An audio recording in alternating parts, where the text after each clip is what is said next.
Сәлем достар, бүгін сіздермен мен Ера, бүгін біз осы Five Nights Freddy'стағы барлық пасхалар туралы айтатын боламыз. Егер келесі видео тезірек шыққандарыңыз қаласаңыздар, осы видеоның астына 5 лайк жиналсын. Ал ондай болса, кеттік. 15% мүмкіндікпен сахнадағы аниматрониктер камераға қарап тұрады. Және қашан Бонни мен Чика кеткенде, Фредди өз жалғыз камераға қарай бұрылады. Шеберханада 6,13% мүмкіндікпен қосалқы аниматроника болаттан жасалған зат және аниматроника бастар камераға қарайды. Кейде шеберханада Бонни камераға қарап тұру мүмкін. 25-30% қарақшылар шығанағында кешіріңіз, аниматроник жұмыс істемейді деген орнына It's me деп жазылып тұрады. Оны аударғанда бұл мен деген сөз шығады. Бұны бұрында адамдар көріп, тістеу 87-ні Фокси жасады деп ойлаған, бірақ ол олай емес. Кейде шығыс қолдегі плакаттардың орнына 9,5 мүмкіндік пайыз беті бар 3 сурет пайда болуы мүмкін. Жауап тұрған бала сияқты. Немесе 2,5% жазу бұл мен камераны 2B дәрісінің бұрышы тексерген кезде плакаттарда Фредди Фазер бейнесін көз салуыры, бос алтын Фреддидің бет бейнесімен алмастыру ықтималығы 2%. Ойыншы плакатқа 2 секундтан артық қараса баланың күлкісін естиді. Осыдан кейін Голден Фредди кеңседе отырады. Содан кейін ойыншы кенет өзгеретін суреттің түріне галлюцинация жасай бастайды. Фреддидің әдеттегі емес адам көзі бар, беті қара көзді, Боннидің беті және It's me қазақша бұл мен деген сөз жазу шығады. Қысқа уақыттан кейін Голден Фредди жабу жасайды және ойын бұзылады. Анимациядан құтылу үшін мониторды көтеру және төмендету керек. Содан кейін ол жоғалады.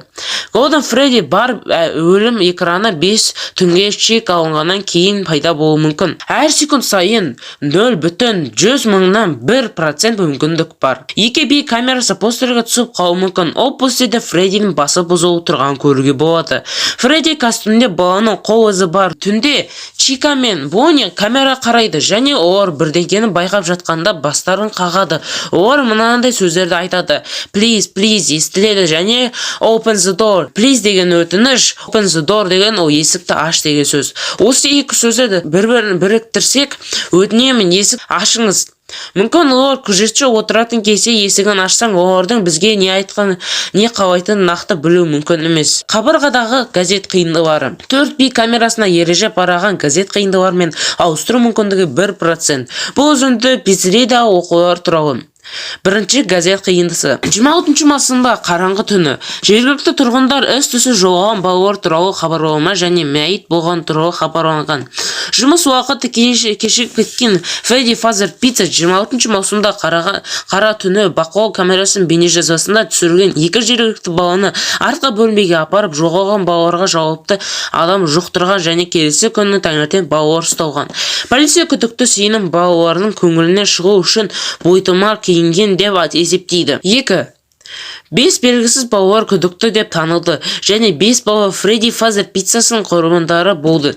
Онда томарша киінген ер адам артқы бөлмеге алынып мәйітпен айыпталған күдікті балалар әлі табылған жоқ. Пиццерия бұл трагедия. Газет қиындысы 3. Жергілікті пиццерия санитарлық жағдайда байланысты шабуыл қауіптің жергілікті пиццерия Фредди Фазер Пицца денсаулық сақтау департаментінің жабылу қауіпінде.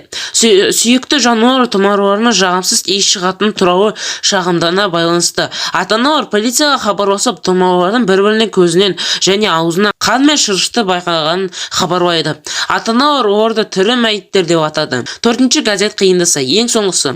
Соңғы жергілікті пиццерия жылдың аяқтауын жариялады. Көптеген жылдар бұрын Фредди Фазер Пиццасы қарсы болған қайғылы оқиғадан кейін бизнесте қалай үшін ұзақ күрескен кейін соңына дейін жабылатынын хабарлады. Жылдар бойы ізденістерге қарамастан сатып алушы ешбір компания олармен жұмыс істегісі келмейтінін белгілі болды. Бұл кейіпкерлер балалардың жүрегінде өмір сүреді. Бас атқарушы директор. Фокси түнде ән айта алады. Сіз бұл дыбысқа қаттырақ шығады, камераның пері шығанағына ауыстырсаңыз. Бұл әннің ойын файлдарына не қызық, әлде қайда ұзарырақ және әдемірек, бірақ қандай да бір себептермен Фокс әнді тыныштырақ айтады. Ал ондай болса біз бүгін болса Five Nights Freddy'стағы барлық пасхалкаларды айтып шықтым. Мен оның бәрін қазақшаға аударып және оларды сіздерге айтып бердім. егер сіздерге бұл видео өте қатты ұнаса, осы видеоға лайк басып, комментарий жазып кетіңіздер. Және каналға подписка жасап кетіңіздер. Ал сіздермен болған мен Ера, қош сау болыңыздар.